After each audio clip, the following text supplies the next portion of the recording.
Habana Tango. Cuba 460. Tribuna del Historiador con la...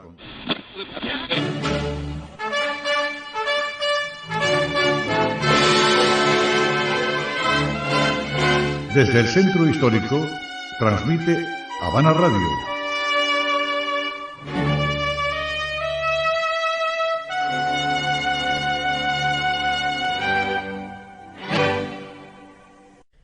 Muchas gracias, Renzoli, por recibirnos en esta, que es su casa hace ya más de 20 años. 22 años. Exactamente, 22. Entonces, vamos a quitar un poco de ruido en nuestra comunicación sin descuidar nuestra salud. Ajá. Y aquí estamos. Para hablar un poco de la radio en Cuba. Oye, eso. La radio que nos va a llegar ya dentro de apenas un año a su primer centenario. Y digo primero porque quiero ser optimista. Sí, claro. Y pensar que la radio tendrá muchos centenarios más. Claro que sí, porque no va a desaparecer. Y creo que hay algo que ha marcado la radio desde su nacimiento en 1922. En mi opinión, la pasión. La pasión de aquellos radioaficionados que iniciaron y que luego se convirtieron en una empresa consolidada. Y la pasión de los que hoy siguen haciendo la radio.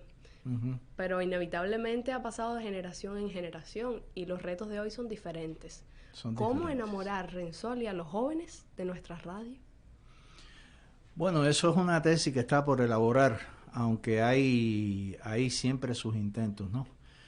La radio de hoy, lo único que se parece a la que fundó Luis Casas Romero en agosto de 1922 es que, y me vas a permitir que utilice algo que tiene que ver muy cercano a mi trabajo, es que es un sonido para ver, o debe ser un sonido para ver.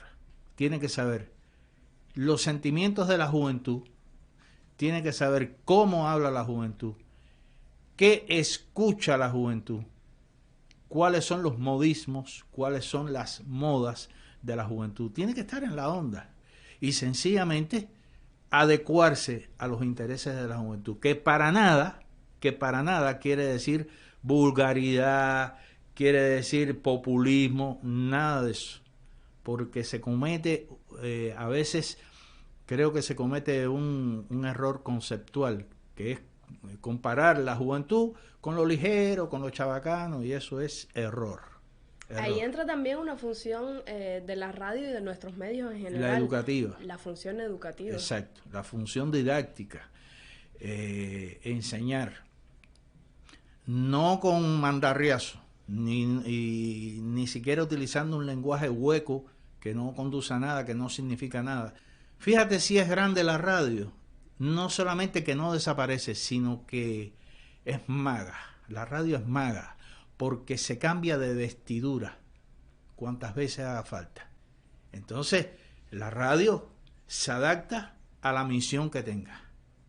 ¿Cuál es la misión de la radio en Cuba? Una de las tantas, atraer a la juventud. Bueno, hay que meterse en el mundo de los jóvenes y aprovechar incluso sus modos, como te decía anteriormente, pero también sus maneras de proyectar, de hablar, sus maneras de hablar, los jóvenes cubanos, y no los que viven en los barrios finos, sino estoy hablando de los que viven en los barrios marginales, no me da miedo utilizar esa palabra, no encuentro otra, en los barrios de menores recursos económicos, con menores posibilidades, donde no hay acceso a internet.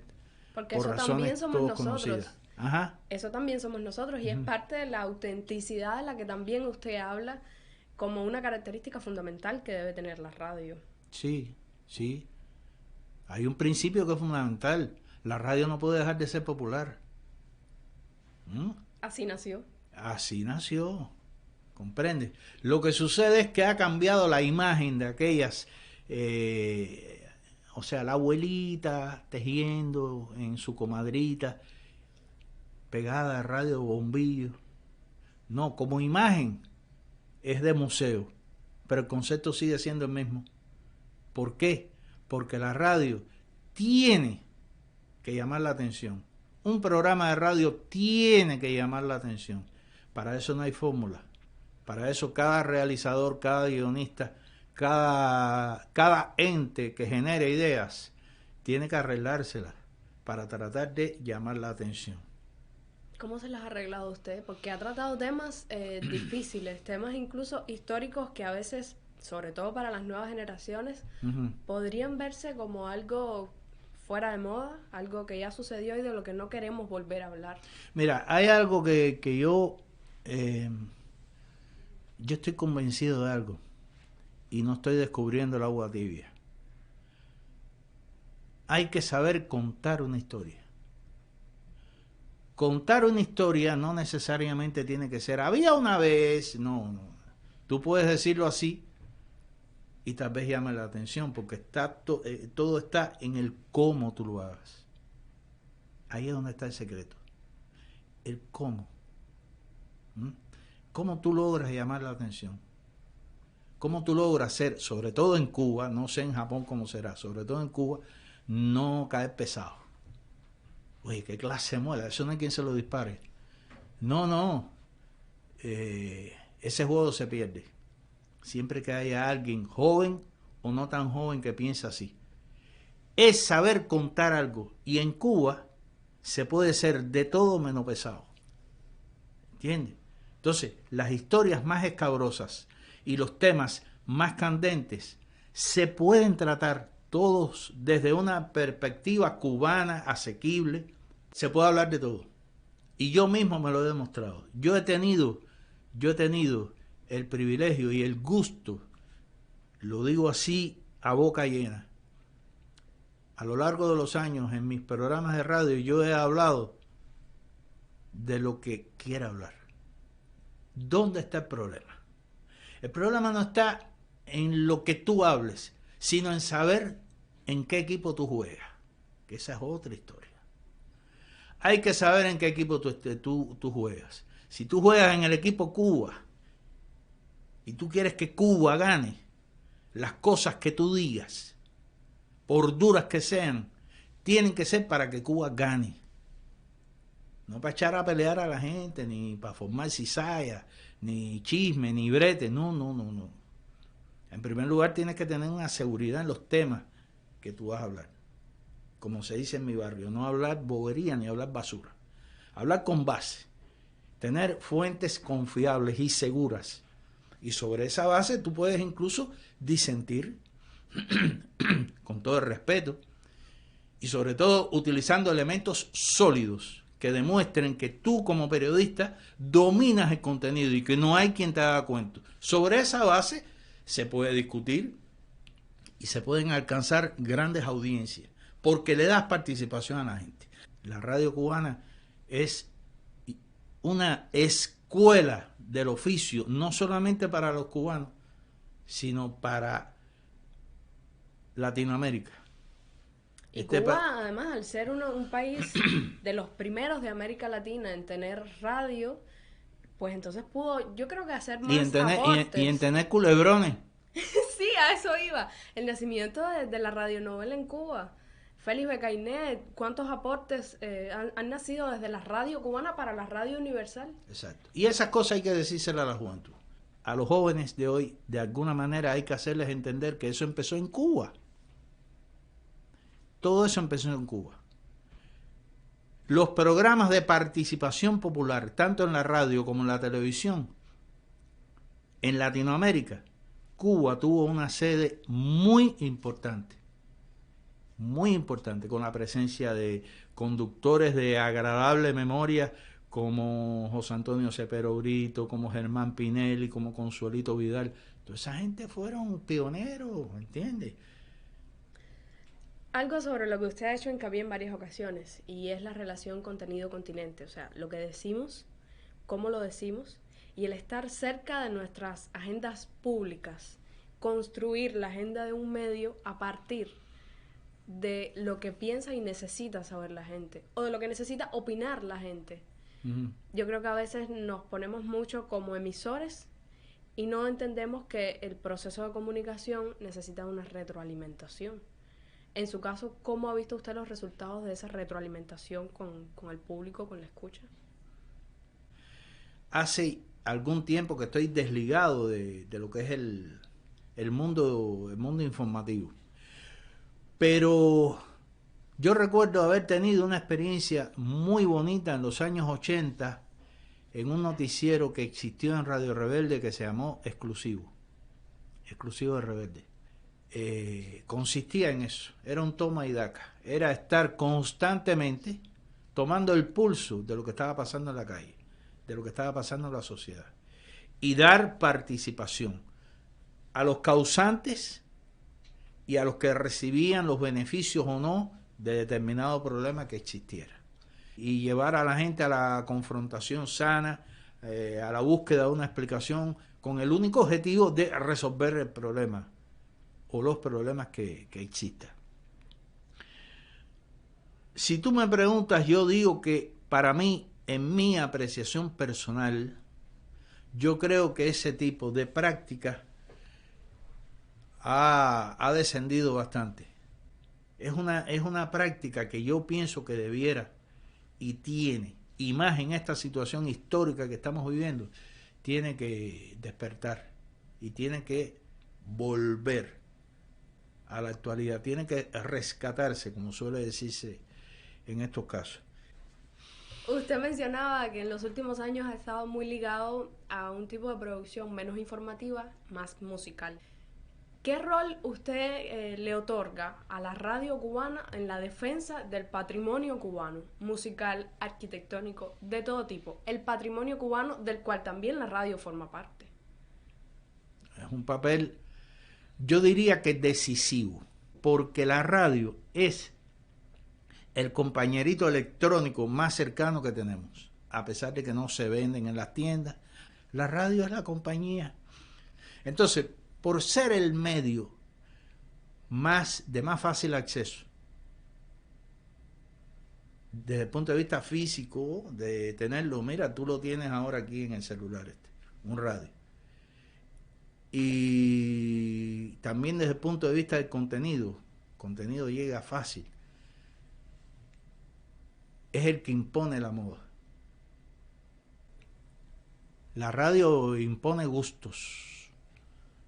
Los grandes músicos, cuando quieren imponer su obra o cuando quieren dar a conocer su obra, generalmente acuden a la radio.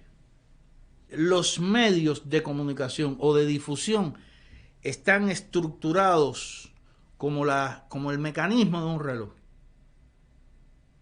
¿Cómo se impone un gusto en el mercado? ¿Cómo se impone una tendencia? En todo esto, la radio es la que traza la pauta. Al menos teóricamente, según la práctica mundial, a lo largo de los años ha sido así. Creo que de manera general la radio cubana tiene el reto de, en un tiempo de globalización, industrias culturales y de una aplastante imposición de culturas externas, foráneas, pues defender lo propio, lo auténtico, desde el carisma y la frescura que caracteriza nuestros tiempos y que no son los mismos de los años 50, pero tampoco podemos olvidarlos. Claro, lo que pasa es que existen leyes. Las leyes van más allá de las épocas, de las ideologías, de las fronteras. En el caso de la radio, nos toca a nosotros como sistema cada vez más actuar como sistema. La radio cubana es un sistema de emisoras que funciona bajo preceptos y principios ideológicos y culturales generales. Hablamos al inicio de cómo enamorar a los jóvenes. Sí. Y quisiera que habláramos, para cerrar, cómo la radio puede emigrar a espacios digitales. Hoy existen otros mecanismos como los podcasts, la radio en internet. ¿De qué manera emigrar sin perder esa esencia, pero rejuveneciéndose? Yo creo mucho en la... O sea, eso que tú me acabas de preguntar, que es algo muy interesante y muy retador. Sí. Muy retador. Nosotros tenemos importantes y prestigiosos centros de investigación social. Los tenemos. Y dentro de esos centros de investigación social los tenemos aquellos dedicados a la juventud. pero me encantaría saber cuáles son los temas que realmente le pican o le quitan el sueño a la juventud. Y por ahí hay que colarse. Si el león viene para arriba de ti, en el mejor sentido, hablando figuradamente, si el león viene para arriba de ti, prepárate para fajarte con él. No te puedes mandar a correr. No puedes decir eso no existe. Estos temas que se asoman, pero muchas veces, por suerte, ya se están asumiendo como se tienen que asumir. El fenómeno de la droga, el fenómeno de la emigración ilegal, ya te decía, las cosas que realmente le pican a la juventud y que no tienen una explicación o no tienen una explicación lo suficientemente convincente. Esos sí son temas que son un reto para los medios de comunicación o de difusión, actualmente para la radio, digamos. Meterme, cuando digo yo, no, o sea, no estoy diciendo yo, jóvenes como tú, meterme con un micrófono en un barrio de verdad, candela, ahí, y hablar con esa gente, a ver cómo piensa.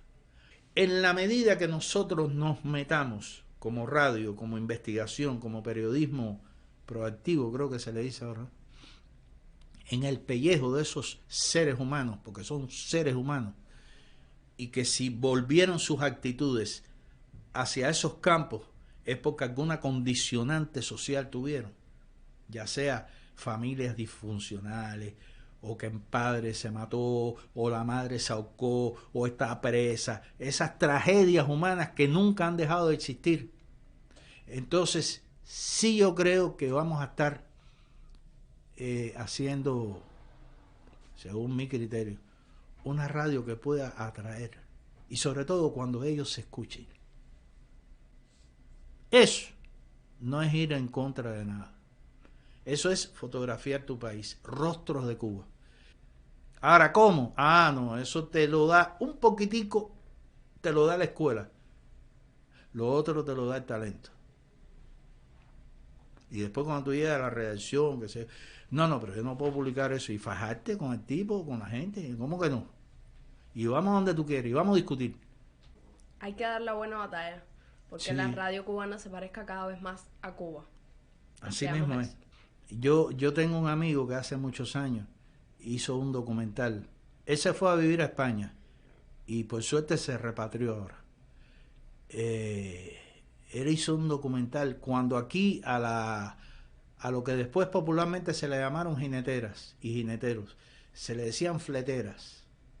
Y tú decías, oye, en el malecón por la noche está pasando esto, que sea, no, esos son grupúsculos, no, eso no, que sé. Cuando el tipo se metió con una grabadora ahí y empezó a entrevistar a esas muchachitas que se vendían por una Coca-Cola, o en fin.